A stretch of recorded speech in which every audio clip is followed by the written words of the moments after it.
ফলের রাজা আম। আজকে আম নিয়ে কিছু গল্প করি চলুন। আজকে এই আমগুলো আমার বাড়ির পেছন দিকে একটা দেশি আম গাছ আছে, সেটাতে হয়েছে। আম্রপলি নয় কিন্তু, আম্রপলিতে এবার খুব কম আম এসেছে, গত বছর অনেক এসেছিল। তো আমগুলো ভালো করে ধুয়ে নিলাম, ভাবলাম একটু আম পানা বানাই। তো আমগুলি ধুতে ধুতে ছোটোকালের একটা গল্প মনে পড়ে গেল। গল্প কি বলবো, এটা একটু ভয়েরই ছিল, ঘটনা একটা। আমার এক বন্ধু এই কাঁচা আম না ধুয়ে খেয়েছিল, সেটার থেকে যে কত বড় ঘা হয়েছিল। অনেক ডাক্তার বদ্যি করে, এখন অবশ্য ওর কিছুই দাগ ফাগ নেই, তবে ছোটোকালে অনেক দিন ভুগেছিল সেটার থেকে। কাঁচা আম দেখলে আমি একদম অ্যালার্ট হয়ে যাই। আমটা খুব ভালো করে সেদ্ধ হয়ে গেছে। এখন সেদ্ধ আমটা না আমি পুরোটা কচলে ওর আঠিটা বের করে নেব। আঠিটা বের করে যে রসটা বেরোবে সেটা দিয়েই বানাবো আম পানা। দেখুন, রসটা কিন্তু খুব ভালো হয়েছে, আঁশ একদম নেই। মাঝে মাঝে কীরকম রস, কাঁচা আমের বিশেষ করে সেদ্ধ করে রস করতে গেলে অনেক সময় আঁশ থাকে। এদিকে গ্যাসে চাপিয়ে দিলাম কিছু মশলা। মশলা কেন জানেন তো? কিছু মশলা ওইটা রোস্ট করব, মশলাগুলো রোস্ট করে গ্রাইন্ড করব, যেটা আম পানার জন্য খুবই দরকার। এই কয়েকটা মশলা আমি কিন্তু প্রায় সময় করে রাখি, বিভিন্ন তরকারিতেও দেওয়া যায়। এটা আমার শাশুড়ি মা আমাকে শিখিয়েছে। মশলা করে যদি একটু আলু সেদ্ধ করে একটুখানি নামানোর আগে এই মশলাটা দেওয়া যায়, খুব সুন্দর গন্ধ আসে।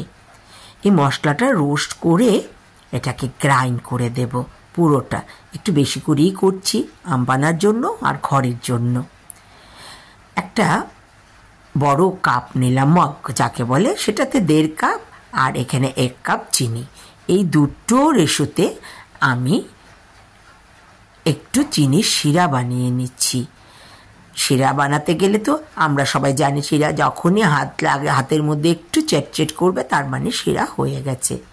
এই যে আমার শিরা কিন্তু হয়ে গেছে, চিনির শিরা। এটার মধ্যে এখন সেই যে আমের রসটা করেছিলাম এই পাকটা মিশিয়ে দেব।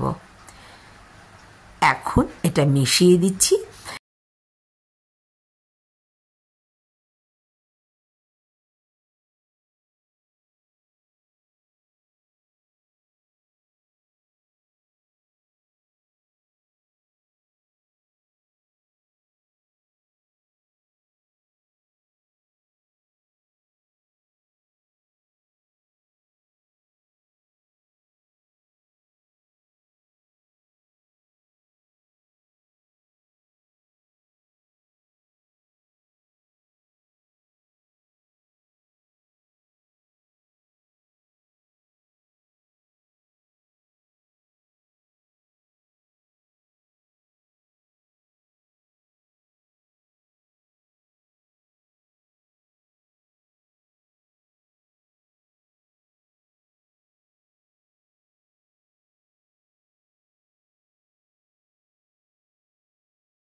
রোস্টেড মশলাটা যখন মেশালাম, গন্ধটা আরও বেরিয়ে গেছে। আমপানা রেডি। কেউ ইচ্ছে করলে আমপানাতে আরও অনেক কিছু মেশায়, কেউ বরফ মেশায়, কেউ আরও চিনি মেশাবে, পুরোটাই টেস্টের উপর ডিপেন্ড করে। আমি যেভাবে খাই সেভাবেই তৈরি করে নিলাম আমপানা। বাহ, ভালো হলো, খুব টেস্ট হয়েছে। সামার ফ্রুটস, আম, সেই যে কাঁচা থেকে শুরু হয়, শেষ হয় আমরস দিয়ে। আর আমাদের আনন্দ সেই আমের সাথেই। তাই তো ফলের রাজা হচ্ছে আম। নিজের মি টাইমটুকু এই আজকে শুরু হলো আমপানা দিয়ে। Thank you for watching.